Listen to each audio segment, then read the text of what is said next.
प्रभु की कृपा भयउ सब काजू, जन्म हमारे सुफल भायाजू। तो मित्रों, एक बार सभी को जय श्री राम, हर हर महादेव। जहाँ से हम कल छोड़े थे, आज वहीं फिर से स्टार्ट करने जा रहे हैं पार्ट 2 सुंदरकांड का। दोहा, छंद, चौपाई सब अर्थ सहित एकदम बढ़िया से, बहुत ही सरल शब्दों में अर्थ सहित हम बता रहे हैं। आप सभी मित्रों का हमारे चैनल पे बहुत बहुत स्वागत है। तो आइए एक बार प्रेम से बोलते हैं सियावर रामचंद्र की जय और शुरुआत करते हैं बिल्कुल देर ना करते हुए। और मित्रों, जैसे हम कहते हैं ऐसे आप कहने का प्रयास अपने घर पे कर सकते हैं। तो आइए शुरू करते हैं। मंगल भवन अमंगल हारी, त्रबहु सो दशरथ अजिर बिहारी। उमा न कछु कपि कह अधिकाई, प्रभु प्रताप जो कालहि खाई। अगिरि पर चढ़ी लंक त्यहि देखी, कही न जायति दुर्ग विशेषी। शिव जी कहते हैं, हे उमा, इसमें वानर हनुमान की कोई बड़ाई नहीं है। यह प्रभु का प्रताप है जो काल को भी खा जाता है। पर्वत पर चढ़कर उन्होंने लंका देखी, बहुत ही बड़ा किला है, कुछ कहा नहीं जाता है। ऐसा शिव जी पार्वती जी से कहते हैं। आगे देखिए। अति उतंग जल निधि चहु पासा, कनक कोट कर परम प्रकाशा। वह अत्यंत ऊंचा है, उसके चारों ओर समुद्र हैं, सोने के परकोटे चहार दीवारी का परम प्रकाश हो रहा है। अब आगे देखिए, बहुत ही बढ़िया छंद है। आइए इसको हम कैसे पढ़ते हैं एकदम सरल शब्दों में, उसको हम देखते हैं। आप लोग देखिए, सुनिए, ऐसे ही कहने का प्रयत्न करिए। कनक कोट विचित्र मणिकृत सुंदर तनय घना, चहोट हट सुबट विधि चारुपुर बहु विधि बना। गजबाज खच्चर निकर पदचर रथ, बारुथहि को गनय बहुरूप निश्चर जूथ, अति बल सेन बरनत नहीं बने।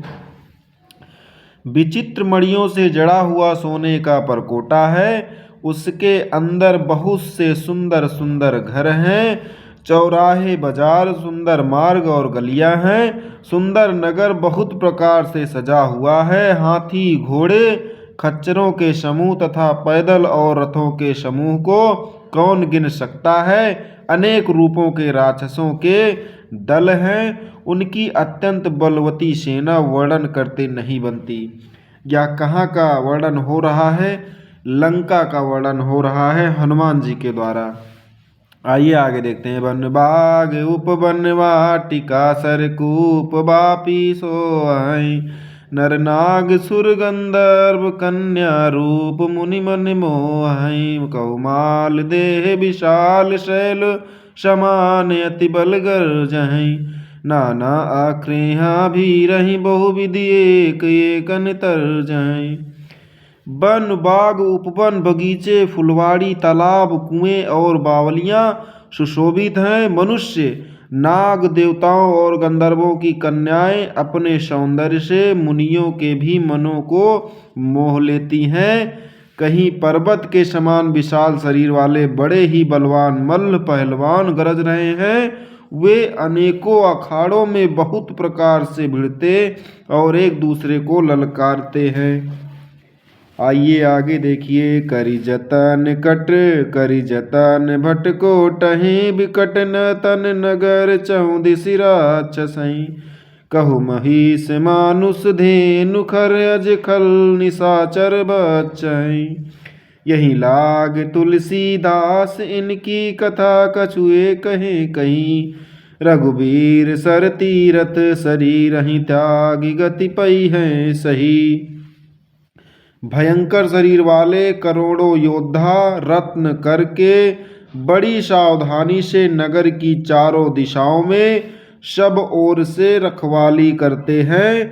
कहीं दुष्ट राक्षस भैंसों, मनुष्यों, गायों, गधों और बकरों को खा रहे हैं। तुलसीदास ने इनकी कथा इसलिए कुछ थोड़ी सी कही है कि ये निश्चय ही श्री रामचंद्र जी के बाण रूपी तीर्थ में शरीरों को त्याग कर परम गति पावेंगे। बोलो सियावर रामचंद्र की जय।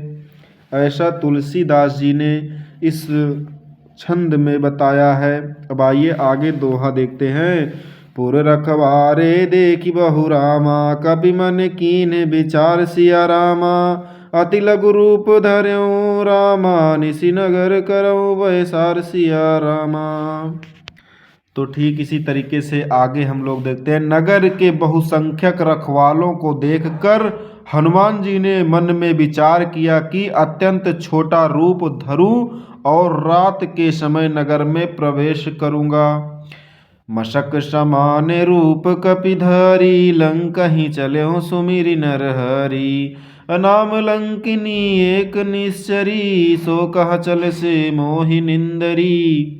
हनुमान जी ने मच्छर के समान छोटा सा रूप धारण कर नर रूप से लीला करने वाले भगवान श्री रामचंद्र जी का स्मरण करके लंका को चले। लंका के द्वार पर लंकिनी नाम की एक राक्षसी रहती थी। वह बोली, मेरा निरादर करके बिना मुझसे पूछे कहाँ चला जा रहा है।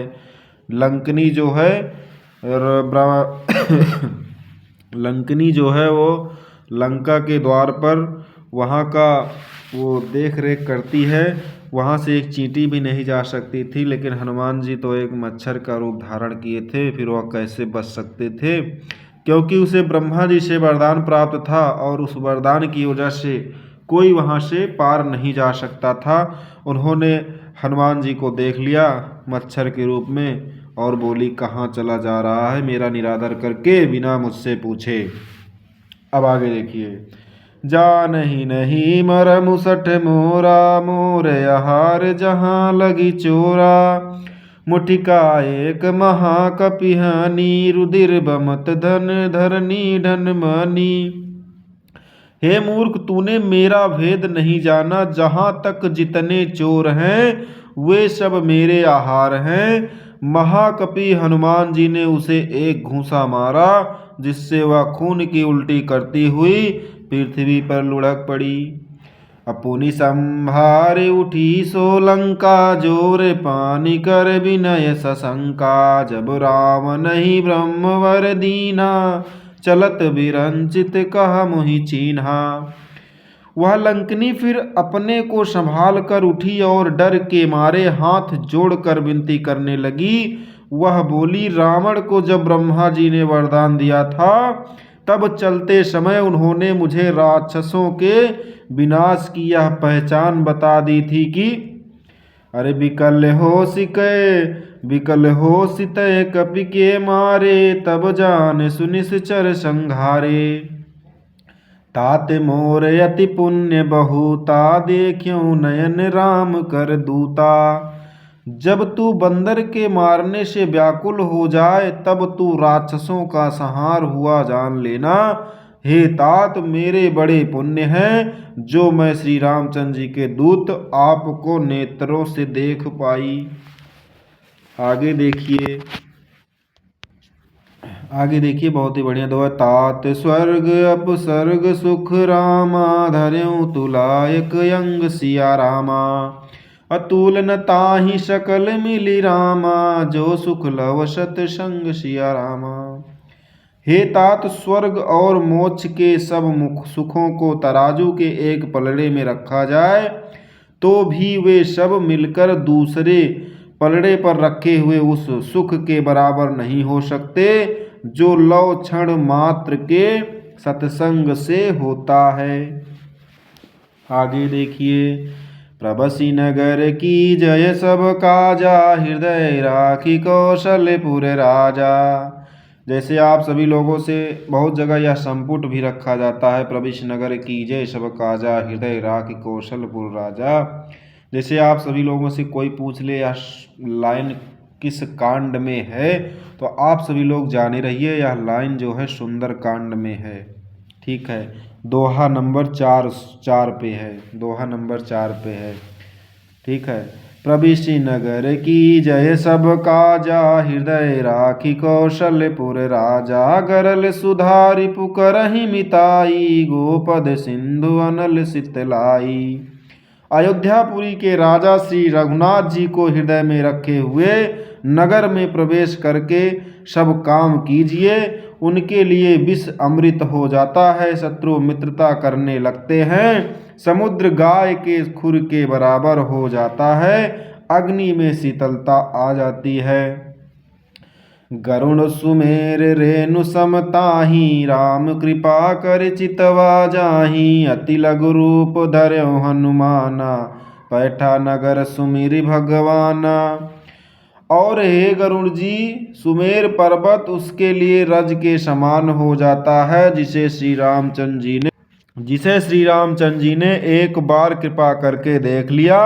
तब हनुमान जी ने बहुत ही छोटा रूप धारण किया और भगवान का स्मरण करके नगर में प्रवेश किया। नगर बोले तो लंका में प्रवेश किया। मंदिर मंदिर प्रतिकर शोधा, देखे जहाँ तहाँ अगणित जोधा। गयो दशानन मंदिर माही, अति विचित्र कही जात सुनाही। उन्होंने एक एक प्रत्येक महल की खोज की, जहाँ तहाँ असंख्य योद्धा देखे। फिर वे रावण के महल में गए। वह अत्यंत विचित्र था, जिसका वर्णन नहीं हो सकता था। आगे देखिए, शयन किए देखा कपिते ही, मंदिर महुना दीख बदेही। भवन एक पुनि दीख सुहावा, हरि मंदिर तहाँ भिन्न बनावा। हनुमान जी ने उस रावण को शयन किए देखा, परंतु महल में जानकी नहीं दिखाई दी। फिर एक सुंदर महल दिखाई दिया, वहां उसमें भगवान का एक अलग मंदिर बना हुआ था। बोलो सियावर रामचंद्र की जय, पवन पुत्र हनुमान की जय। मित्रों, यहीं पे करते हैं समाप्त। आगे अब कल सुनाएंगे दोहा नंबर 5 से।